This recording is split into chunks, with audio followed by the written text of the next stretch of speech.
ahiret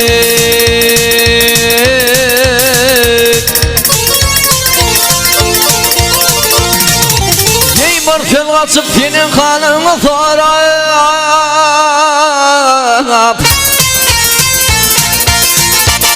Ağafı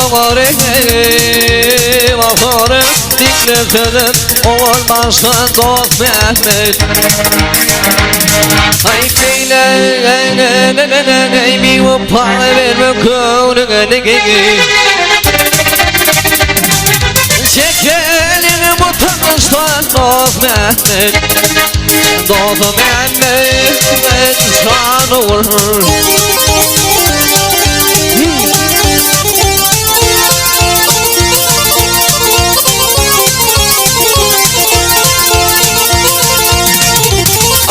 Sen atan sözün etkin kanalına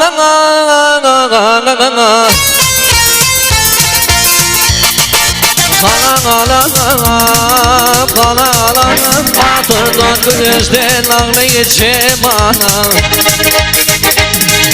İnsanlar yetişen sen oğlum kemana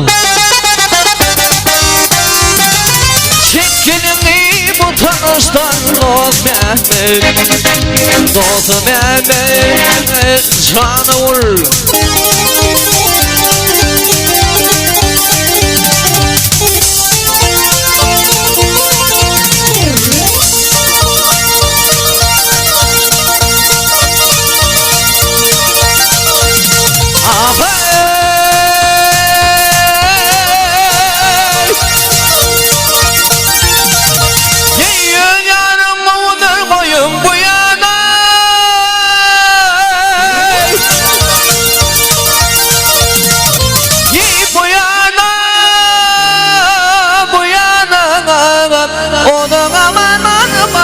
Şu çantana gelsene yarım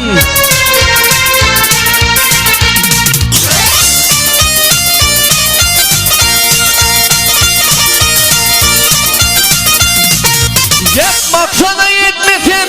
şu panı çakanana Min bakmarına mı sana çanatam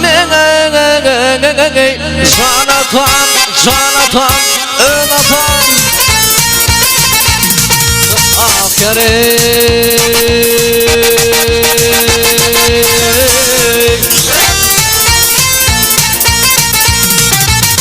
kurban edir akıllarını kavretme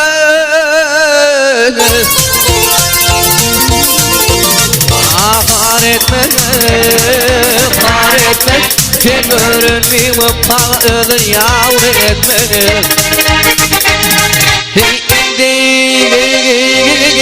Oğlum sana senin kâvrek etmeyin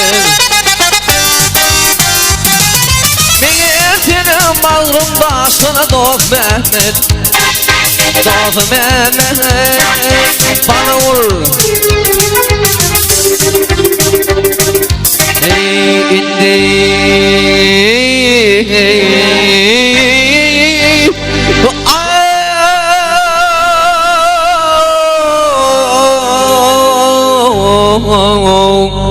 Oğlum sana sözümü kâvrek etme Hay doldurma gözlerine yaşına dost Mehmet